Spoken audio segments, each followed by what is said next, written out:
If you're someone who likes oats, you're gonna love this recipe.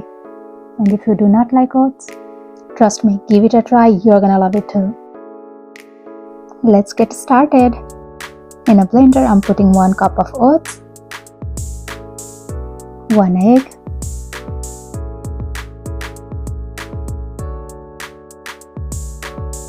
1 cup of milk, 1 banana, and some ground cinnamon. That's it. Now we're gonna blend it together to get a nice batter consistency.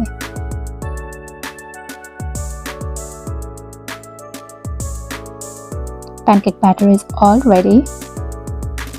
In a pan, I'm gonna sprinkle some avocado oil. You can use any oil you want and start making pancakes.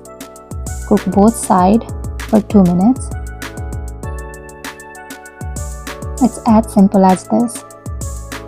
They're very healthy, very soft and fluffy. I'm putting some strawberries, bananas, and some organic honey for taste. It's ready to be served. Thank you so much for watching this video. If you guys like it, please hit the subscribe button and I'll see you in my next video. Bye bye.